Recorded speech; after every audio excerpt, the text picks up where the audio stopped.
I'm talking today to Ivo Vegter, who is a columnist and author of a forthcoming book called Extreme Environment, which will be published in September by Random House.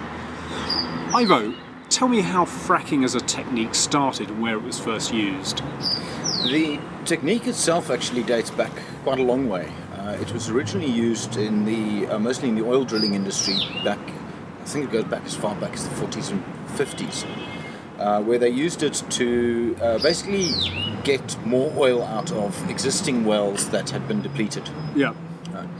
And what they did, basically, they pumped a lot of liquid underground, and they'd use any sort of stuff. They'd use diesel, they'd use water, or hot gas sometimes, to fracture the rock and get more of the liquid out of the rock. Out of the rock. Yeah. Right. So the principle of placing underground rocks under pressure is fairly old. It's about 60 odd years old. It's been done in 1 million odd wells. Where the modern application differs is in that we now drill horizontally. Yeah. And this is something that they also started in the oil drilling industry, especially undersea drilling, where they go down a long depth, 3 or 4 kilometers. Then they turn the drill head, and they've got clever ways of doing that, and follow a line of oil-bearing or gas-bearing rock. Yeah. Right. So now they combine these two techniques, and this has made a very big change in what is accessible underground. Yeah. Previously, we could reach gas that had collected in pockets, sort of caves or open sort of areas where it's very easy to extract. Yeah. We couldn't go to where the gas really comes from, which is shale rock. Much further down. Much further down. Yeah. The gas is very much contained in that rock in tiny little bubbles. Yeah. Couldn't get there and couldn't get it out economically. We always knew it was there. Yes. But the problem was getting to it. Now with horizontal drilling combined with hydraulic fracturing, which the combination was first done I think in about the late 80s, 1988 or so, we can get to those rocks, and it has become economically viable to do it, especially with an oil price that's hovering around $100. And who are the countries that have large shale reserves? There's a few of them. America's very big, and most of the controversy around shale gas drilling has happened in the States. China also has massive reserves. Brazil has huge reserves. Poland has, they're not that big. South Africa's 5th on the list. Right. So it would make a big difference to South Africa's energy balance. It would make a huge difference, but by comparison, the estimated reserve down there, and we don't really know exactly how much there is until we go down and explore properly. But from the geologists estimate that there's about 485 trillion cubic feet worth of gas under the Karoo. Yes. Now that compares to 1 trillion cubic feet on which the Moss Gas project, the offshore drilling project, got the go-ahead about 30, 40 years ago. Yes. So it's a considerable reserve. It gives you an idea of the scale. Even if it's a tenth of what they think is down there, it's still a massive reserve. And what has been the South African government's attitudes to having these reserves? Well, the South African government owns mineral rights. Yeah. Right? About 10 years ago, they effectively nationalised all mineral rights. Yeah.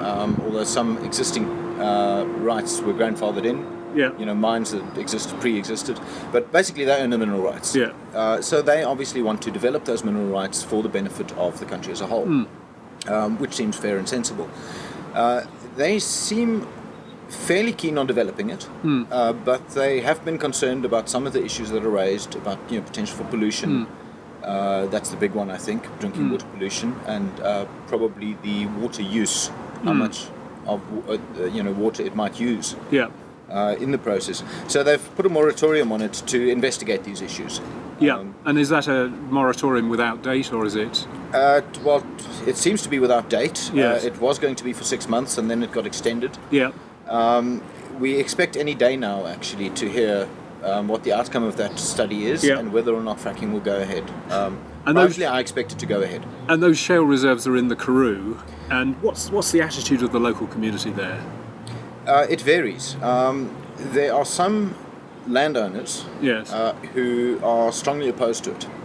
Now, for 2 reasons. One, they've been told by environmentalists that this will destroy the Karoo. And obviously nobody wants to see their farm destroyed.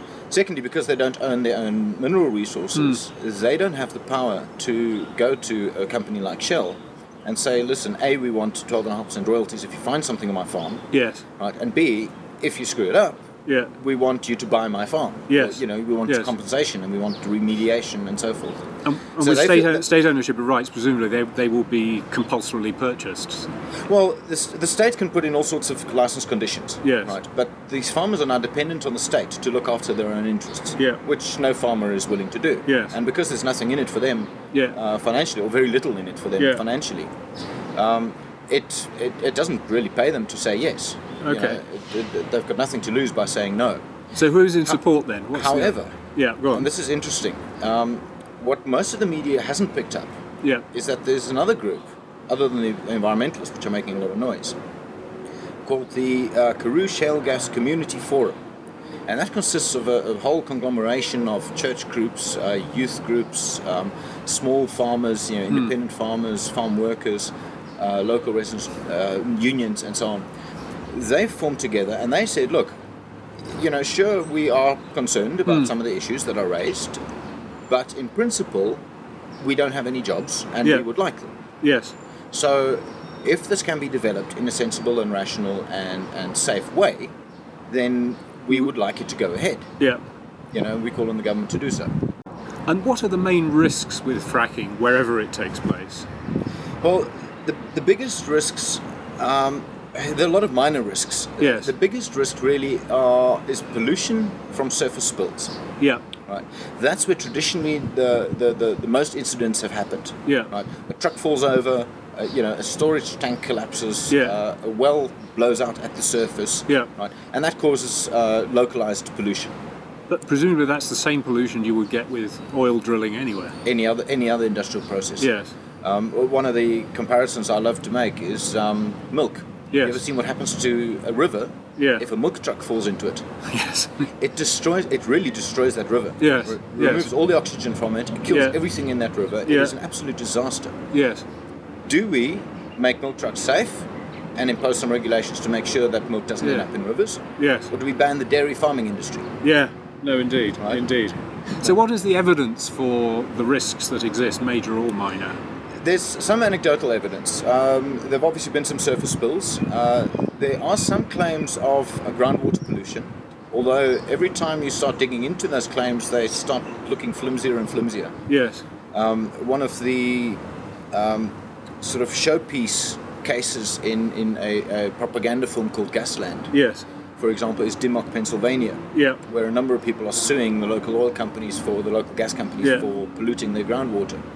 The EPA has just recently investigated and done a whole lot of studies and so on, and they found that, in fact, there is no reason to worry about the drinking water in Dimmock. It is perfectly safe and perfectly fit for human consumption. So where did this fear come from? What has been the source of that? Well, one of them is that the film Gasland actually made a big splash. Yes. And one of the brilliant cinematographic images from there is a guy who lights his tap water on fire. Yes, the famous image. Right. Oh, it's brilliant. Yeah. Right. Yeah. It's spectacular filmmaking. Yes. Unfortunately, it is not documentary filmmaking. Yes. Right. What the film does not show you, although what the director admitted that he knew, was that there already was gas, right, in a lot of those water wells long before fracking ever got to the area. Yes. Right. There are a lot of natural sources for methane in drinking water. Yes. And in fact, farms who get their water from water wells are often very aware that they need to flash off gas. Yeah. Before, once the water is stored. Once the water comes out the ground. Yeah. Flash off the gas and then the water's perfectly fine. Yes. Methane is not poisonous, it's not regulated as a contaminant or anything. The only problem is a fire risk, of course, if it builds up. Yeah. And that film Gasland raised all sorts of hairs, including the toxicity of the fluids injected to get the gas out, the fish kill in Dunkard Creek, and fugitive gas emissions. And are you saying all of these are not true? Well, all of them are either exaggerated or outright false. Yes. The fish kill is outright false. Yes. This was water that had collected in an old coal mine. Yes. Operated by a company called Consol, which then leached into the river and in fact did kill a lot of fish. The company was sued for millions of dollars and had all sorts of penalties they had to pay, fines they had to pay, and so on. So the consequences for that company were severe. Yeah. but it had nothing to do with fracking whatsoever. Yeah. Go on. Sorry, the fugitive gas emissions. The only study that concluded this, right? And in fact, World Watch Institute will tell you that a lot of studies have been done. And there's only one that says that fugitive gas emissions make gas worse as a greenhouse gas pollutant than burning coal for electricity. Yes. Even the Clean Air Task Force, right, which is a lobby group that is completely against all fossil fuels, including natural gas, says that particular study made a whole lot of assumptions that simply can't be supported, and basically it's rubbish. Yes. So the gas is no more or less polluting than any other forms of... Well, in fact, it's far less polluting because it produces about half the CO2 when burnt as a source in an electricity power station. It produces almost none of the other pollutants that coal does produce. So on the whole, it's a significant improvement over coal.